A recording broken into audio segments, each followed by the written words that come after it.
जितने भी छात्र छात्राएं क्लास 10th के फर्स्ट टर्मिनल के एग्जाम देने वाले हैं तो उनका लेकर आ चुके हैं ओरिजिनल प्रश्न पत्र सोशल साइंस का। ठीक है, क्लास 10th विद्यार्थियों के लिए लेकर आ चुके हैं सोशल साइंस का आप लोग का सभी जितने भी ओरिजिनल प्रश्न पत्र है उसका ऑब्जेक्टिव का आंसर की हम करवाएंगे इस चैनल पे।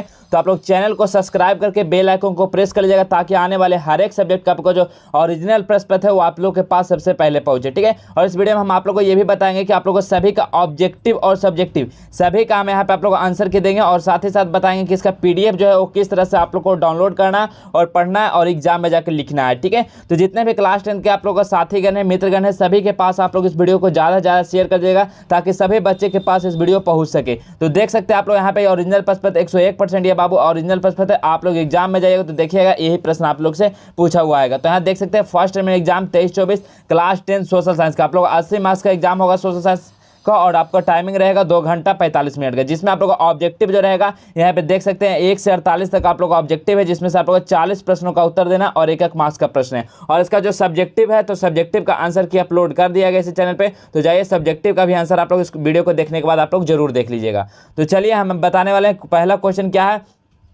तो पहला क्वेश्चन देखेंगे कि पहला क्वेश्चन है यंग इटली की नामक संस्था की स्थापना किसने किया था। बताइए यंग इटली नामक संस्था जो है यह स्थापना किसने किया था। तो किनके द्वारा किया गया था यंग इटली, तो मेजनी के द्वारा किया गया था यंग इटली का। ठीक है, तो पहला का ऑप्शन नंबर सी हो जाएगा, मेजनी के द्वारा किया गया था यंग इटली। ये देखिए आप लोग का फर्स्ट टर्म का ओरिजिनल प्रश्न पत्र है बाबू और ये सभी प्रश्न आप लोगों के लिए काफी महत्वपूर्ण है, बोर्ड एग्जाम में भी आ सकता है। तो आप लोग सभी क्वेश्चन को याद करेंगे, आप लोग के लिए काफी बेनिफिट होगा। नेक्स्ट प्रश्न क्या है, रोपवासियों के लिए किस देश का साहित्य एवं ज्ञान विज्ञान प्रेरणा स्रोत रहा। रोपवासियों के लिए किस देश का जो साहित्य एवं ज्ञान विज्ञान प्रेरणा स्रोत रहा, तो किसके लिए रहा, तो यूनान देश के लिए। ठीक है, तो ऑप्शन नंबर बी सही हो जाएगा यूनान देश के लिए। अगला प्रश्न है कि जर्मन राइन राज्य का निर्माण किसने किया। तो जो जर्मन राइन राज्य है इसका निर्माण जो है ये किनके द्वारा किया गया था, तो नेपोलियन बोनापार्ट द्वारा। किनके द्वारा किया गया था बाबू, नेपोलियन बोनापार्ट द्वारा। ऑप्शन नंबर बी सही हो जाएगा नेपोलियन बोनापार्ट।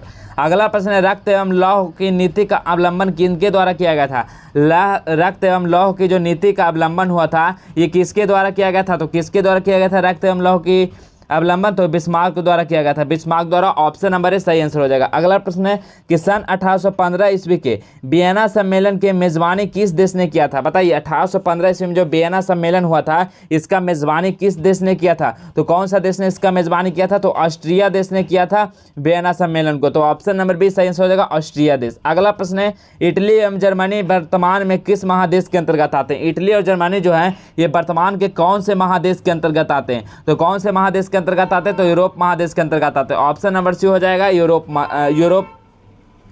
महादेश के अंतर्गत। अगला प्रश्न आप लोगों से पूछा गया कि लाल सेना का गठन किसने किया था। बताइए लाल सेना का जो गठन है किसने किया था, तो लाल सेना का गठन किनके द्वारा किया गया था, तो ट्रोट्स्की द्वारा। याद रखिएगा ट्रोट्स्की द्वारा लाल सेना का गठन किया गया था, तो ऑप्शन नंबर बी हो जाएगा सही। अगला प्रश्न है बोल्शेविक क्रांति कब हुई। बोल्शेविक क्रांति कब हुआ था विद्यार्थी, बताइए बोल्शेविक क्रांति कब हुआ था, तो फरवरी 1917 में बोल्शेविक क्रांति हुआ था। ऑप्शन नंबर ए सही आंसर हो जाएगा। अगला प्रश्न है कि रूस में जार का अर्थ क्या होता है। रूस में जार का अर्थ क्या होता है, तो रूस में जार का अर्थ क्या होता है, तो रूस का सम्राट होता है। ठीक है, रूस का सम्राट होता है रूस के जार का अर्थ। चलिए अगला प्रश्न देखेंगे। अगला प्रश्न है नरोत्तम सिंहानुक कहाँ के शासक थे।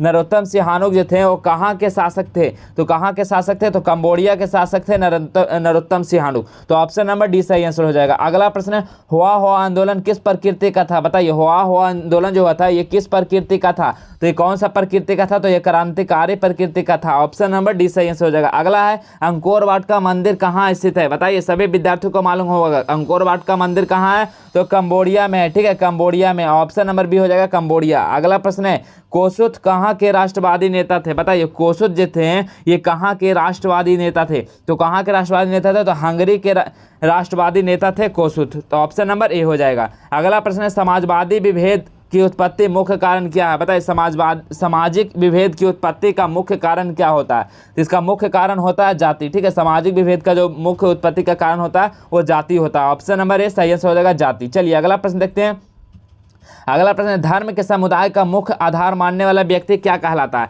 धर्म के समुदाय को मुख्य आधार मानने वाला व्यक्ति क्या कहलाता है? तो वो व्यक्ति क्या कहलाता है? तो सांप्रदायिक कहलाता है। ठीक है, धर्म के समुदाय का मुख्य आधार मानने वाला व्यक्ति सांप्रदायिक कहलाता, तो ऑप्शन नंबर ए हो जाएगा। अगला प्रश्न है, इनमें से कौन नस्लवाद के विरोध में थे? बताइए, इसमें जो ऑप्शन में दिया गया इसमें से कौन है जो नस्लवाद के विरोध में थे? तो कौन इसमें से नस्लवाद के विरोध? तो देखिए, पीटर नॉर्मन और जॉन क्लास और टॉमी स्मिथ, तीनों थे नस्लवाद के विरोध में थे, इसलिए इसका सही आंसर ऑप्शन नंबर डी हो जाएगा, इनमें सभी। अगला प्रश्न है, महिलाओं को वोट देने का अधिकार सर्वप्रथम कहाँ मिला था? जो महिला को वोट देने का जो अधिकार मिला था ना विद्यार्थियों को, कहाँ मिला था सबसे पहले? तो सबसे पहले कहाँ मिला था? तो ऑस्ट्रेलिया में मिला था महिला को वोट देने का अधिकार, तो ऑप्शन नंबर डी हो जाएगा। अगला प्रश्न है, निम्न में से कौन संघीय राज्य की विशेषता नहीं है? बताइए, इसमें से कौन है जो संघीय राज्य की विशेषता नहीं है? तो संघीय राज्य की विशेषता इसमें कौन नहीं है? तो एकहारी शासन व्यवस्था क्या है? ये जो है संघीय राज्य की विशेषता नहीं है, तो ऑप्शन नंबर सी इसका बिल्कुल सही हो जाएगा। तो सभी लोग इसको नोट करते चलेंगे, याद करते चलेंगे, ताकि ये सभी प्रश्न आपको बोर्ड एग्जाम में भी आए तो आप लोग आसानी से सभी क्वेश्चन को बिल्कुल सही करें। अगला प्रश्न है कि संघीय शासन व्यवस्था की शुरुआत कहाँ से हुई? संघीय शासन का जो व्यवस्था का शुरुआत हुआ था, ये कहाँ से किया गया था? संघीय शासन का शुरुआत तो ये इंग्लैंड से किया गया था, ऑप्शन नंबर बी हो जाएगा, इंग्लैंड से। अगला प्रश्न है कि सत्ता में साझेदारी का सबसे जीवंत रूप क्या है? बताइए, सत्ता में साझेदारी का सबसे जीवंत स्वरूप क्या है? तो सत्ता में साझेदारी का सबसे जीवंत स्वरूप क्या है? तो राजनीतिक दल है, राजनीतिक दल, ऑप्शन नंबर ए सही हो जाएगा, राजनीतिक दल। अगला प्रश्न है, सामाजिक विभेद का एक अच्छा परिणाम क्या है? सामाजिक विभेद का जो अच्छा एक परिणाम होता है, ये क्या होता है? तो ये होता है लोकतंत्र को सशक्त बनाना। क्या होता है? लोकतंत्र को सशक्त बनाना होता है, एक अच्छा विभेद होता है, तो ऑप्शन नंबर बी सही आंसर हो जाएगा। अगला प्रश्न आप लोग देखेंगे तो मैक्सिको को ओलंपिक समारोह में विरोध का रूप किस पर आधारित है? बताइए, किस पर आधारित था? ऑप्शन में दिया गया है नस्ल पर, भाषा पर, लिंग पर या क्षेत्र पर। बताइए, मैक्सिको के ओलंपिक समारोह में विरोध का रूप किस पर आधारित है? तो किस पे आधारित था? तो नस्ल पे आधारित था, ऑप्शन नंबर ए बिल्कुल सही आंसर हो जाएगा। ठीक है, नेक्स्ट क्वेश्चन की ओर बढ़ने से पहले हम आप लोगों को बता दें कि इसका जो पीडीएफ है, सब्जेक्टिव का पीडीएफ, ऑब्जेक्टिव का आंसर की, आप लोग किस तरह से डाउनलोड करेंगे, चलिए पहले हम उसको बता देते हैं, तो आप लोग ध्यानपूर्वक वीडियो में बने रहेंगे। तो सबसे पहले आप लोग को क्या करना, तो सबसे पहले आप लोग को गूगल खोल लेना है। गूगल खोलने के बाद आप लोग को सर्च करना है जस्टवेल एजुकेशन। ठीक है, आप लोग जस्टवेल एजुकेशन को लिखकर आप लोग सर्च करेंगे। जैसे ही जस्टवेल एजुकेशन को लिखकर सर्च करेंगे तो आप लोग देखेंगे इस तरह का justeducation.com का वेबसाइट खुलकर आ जाएगा। इस वाले लिंक पर सभी विद्यार्थी लोग क्या करेंगे, क्लिक कर लेंगे। इस पर जैसे ही क्लिक करेंगे तो जस्टेड एजुकेशन का मेन वेबसाइट खुल कर आ जाएगा। तो आप लोग देख सकते हैं, आप लोग क्लास 10 के जितने भी विद्यार्थी सभी के लिए यहाँ पे क्लास 10 का मॉडल पेपर उपलब्ध कराया गया है। सभी चीज़ का आप लोग आंसर की होता है वो भी उपलब्ध कराया गया। तो आप लोग को क्या करना है, तो आप लोग को क्लास 10 ऑल सब्जेक्ट लिखा गया है, तो इस वाले लिंक पे क्लिक करना है, यानी ये 3rd नंबर वाले पे। ठीक है, क्लास 10 ऑल सब्जेक्ट पे क्लिक करेंगे तो यहाँ पे ऊपर को स्लाइड करेंगे तो यहाँ पे देखिएगा आप लोग सभी चीज़ें यहाँ पे दिया गया है। ठीक है, तो आप लोग देखिए क्लास 10 ऑल सब्जेक्ट वाले पे जैसे ही क्लिक करेंगे तो यहाँ पे सभी चीज़ों को दिया गया। तो आप लोग क्लास 10 के विद्यार्थी हैं तो सभी चीज़ यहाँ से पढ़ भी सकते हैं, आप लोग एग्जाम की तैयारी भी कर सकते हैं। सभी चीज़ का यहाँ पे पीडीएफ अपलोड है, तो यहाँ से पढ़ भी सकते हैं। और नीचे को जैसे ही स्लाइड कीजिएगा तो आप लोग class 10 first terminal 2023 all question paper download, ये लिंक दिया गया, इस वाले पे आप लोग को क्लिक कर लेना है। इस पर क्लिक करेंगे जैसे ही सभी विद्यार्थी तो इस तरह का इंटरफेस खुलेगा और सभी लोग इसको बारीकी से पहले पढ़ लेंगे कि क्या यहाँ पे इंस्ट्रक्शन दिया गया। उसके बाद नीचे जैसे ही जाएंगे तो आप लोग यहाँ पे देख पाएंगे सभी सब्जेक्ट का डाउनलोड का लिंक दिया गया, साइंस, सोशल साइंस, सभी सब्जेक्ट का यहाँ पे लिंक दिया गया। तो आप लोग जो भी सब्जेक्ट का डाउनलोड करना चाहते हैं उस लिंक वाले पे क्लिक करेंगे और क्लिक करने के बाद आप लोग उस पीडीएफ को पढ़ लेंगे। ठीक है, तो यहाँ सभी सब्जेक्टिव ऑब्जेक्टिव सभी का आंसर की दिया गया। तो जाइए फटाफट सभी विद्यार्थी लोग डाउनलोड कीजिए और एग्जाम में धुआं कर दीजिए। तो आप लोग सभी विद्यार्थी समझ गए किस तरह से डाउनलोड करना। तो चलिए हम अब नेक्स्ट क्वेश्चन की ओर हम लोग चलते हैं।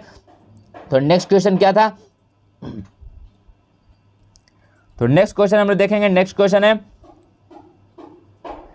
70 के दशक के पूर्व भारत की राजनीतिक में किस जाति का वर्चस्व रहा। बताइए 70 के दशक में जो पूर्व भारत की राजनीतिक में किस जाति का जो वर्चस्व रहा था, तो किस जाति का रहा था, सरवन जाति का रहा था। ठीक है, सरवन जाति का, तो ऑप्शन नंबर ए सही आंसर हो जाएगा। अगला प्रश्न है भारतीय स्वतंत्रता के समय देशी रियासतों की मौजूद संख्या कितनी थी। बताइए भारतीय स्वतंत्रता के समय देशी रियासतों की मौजूद संख्या कितनी थी, तो कितनी थी विद्यार्थी बताइए कितनी थी, तो ये थी 563 थी। तो ऑप्शन नंबर सी हो जाएगा 563 बिल्कुल सही एंड करेक्ट आंसर हो जाएगा। चलिए अगला प्रश्न हम लोग 25 नंबर देखते हैं क्या है। निम्न में कौन अर्थव्यवस्था के प्राथमिक क्षेत्र में सम्मिलित है। बताइए निम्न में कौन अर्थव्यवस्था के प्राथमिक क्षेत्र में सम्मिलित है, तो कौन इसमें सम्मिलित है, तो कृषि क्षेत्र सम्मिलित है। ऑप्शन नंबर बी सही आंसर हो जाएगा। चलिए अगला प्रश्न क्या है, इनमें किस देश में मिश्रित अर्थव्यवस्था, बताइए कौन सा देश इसमें है जो जहाँ मिश्रित अर्थव्यवस्था चलता है। तो कहाँ चलता है, तो भारत में क्या चलता है, मिश्रित अर्थव्यवस्था चलता है। तो 26 का ऑप्शन नंबर सी हो जाएगा भारत। अगला प्रश्न है, बिहार में जीवन यापन का मुख्य साधन क्या है। बिहार में जो जीवन यापन का जो मुख्य साधन है वो क्या है, तो क्या है, तो कृषि क्या है बिहार में जीवन यापन का मुख्य साधन है। तो ऑप्शन नंबर ए हो जाएगा, कृषि हो जाएगा। चलिए अगला प्रश्न देखेंगे। अगला प्रश्न है कि भारत में योजना आयोग का गठन कब किया गया था। भारत में जो योजना आयोग का जो गठन हुआ था वो कब किया गया था, भारत में योजना आयोग का गठन। तो 15 मार्च 1950 को याद रखिएगा कि 15 मार्च 1950 के यहाँ पे भारत में योजना आयोग का गठन किया गया था। अगला प्रश्न है, गरीबी के कुचक्र की अवधारणा को किसको बतलाया था। बताइए गरीबी के जो कुचक्र की अवधारणा को किसने बतलाया था, तो किसने बतलाया था विद्यार्थी, तो रैगनर नकर्स ने, ठीक है, रैगनर नकर्स ने बताया था। तो ऑप्शन नंबर सी सही आंसर हो जाएगा। अगला क्वेश्चन है कि राष्ट्रीय आय का सृजन होता है, राष्ट्रीय आय का जो सृजन होता है कहाँ से होता है, उपभोक्ता द्वारा, विनिमय द्वारा, या वितरण द्वारा, या उत्पादक क्रियाओं द्वारा। तो किनके द्वारा राष्ट्रीय आय का सृजन होता है, तो किसके द्वारा होता है, तो उत्पादक क्रियाओं द्वारा होता है, ठीक है। तो ऑप्शन नंबर डी सही आंसर हो जाएगा। चलिए अगला प्रश्न की ओर हम लोग बढ़ते हैं। अगला 31 नंबर प्रश्न बोला गया कि भारत में सबसे पहले सन 1868 ईस्वी में था, किसने राष्ट्रीय आय का अनुमान लगाया था। बताइए भारत में सबसे पहले राष्ट्रीय आय का अनुमान किसने लगाया था, तो किसने लगाया था, तो इसका सही आंसर हो जाएगा दादा भाई नौरोजी ने। ऑप्शन नंबर ए सही आंसर हो जाएगा दादा भाई नौरोजी ने। अगला प्रश्न है, जिस देश की प्रति व्यक्ति आय अधिक होती है वह देश क्या कहलाता है। बताइए जौन सा देश का अगर प्रति व्यक्ति आय अधिक होगा तो वो देश क्या कहलाता है, तो वो देश क्या कहला जाता है, तो वह देश विकसित देश कहला जाता है। तो ऑप्शन नंबर ए हो जाएगा विकसित देश।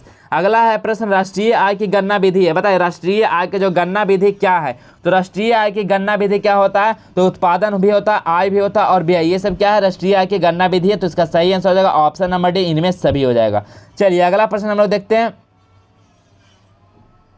अगला प्रश्न क्या है, तो अगला प्रश्न है, भारत में राष्ट्रीय आय का आकलन कौन करता है। भारत में जो राष्ट्रीय आय होता है इसका जो आकलन करता है वो कौन करता है इसका आकलन, तो क्या हो जाएगा 34 का सही आंसर, कौन करता है आकलन, तो राष्ट्रीय प्रतिदत्त सर्वेक्षण संगठन करता है इसका आकलन। तो ऑप्शन नंबर सी इसका सही आंसर हो जाएगा। अगला प्रश्न है कि सौर ऊर्जा, ठीक है, सौर ऊर्जा निम्न में से कौन सा संसाधन है। सौर ऊर्जा जो है ये निम्न में से कौन सा संसाधन है, तो सौर ऊर्जा कौन सा संसाधन है, बताइए इसका 34 का सही आंसर क्या हो जाएगा। सौर ऊर्जा क्या हो जाएगा, ऑप्शन है नवीकरणीय, अनवीकरणीय, जैव या चक्रीय।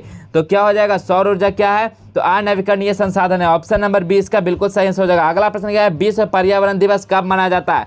विश्व पर्यावरण दिवस कब मनाया जाता है, तो बताइए 35 का सही आंसर क्या हो जाएगा, तो 5 मई को मनाया जाता है। ऑप्शन नंबर ए सही आंसर हो जाएगा 5 मई। चलिए अगला प्रश्न का आप लोग जवाब दीजिए। अगला प्रश्न है, काली मिट्टी, जो काली मिट्टी है वो किसकी खेती के लिए उपयुक्त होता है। बताइए काली मिट्टी का जो कौन सी चीज़ को खेती करने के लिए उपयुक्त होता है, कपास का, गेहूं का, बाजरा का, या दलहन का। तो क्या हो जाएगा सही आंसर 37 का ऑप्शन नंबर ए, काली मिट्टी किसके लिए उपयुक्त होता है, तो कपास की खेती के लिए उपयुक्त होता है। तो ऑप्शन नंबर ए याद रखेंगे, कपास की खेती के लिए बिल्कुल सही आंसर हो जाएगा। ठीक है, तो देखिए यहाँ पे आप लोग का 37 प्रश्न का हम यहाँ पे ऑब्जेक्टिव का आंसर की करवा दिए हैं।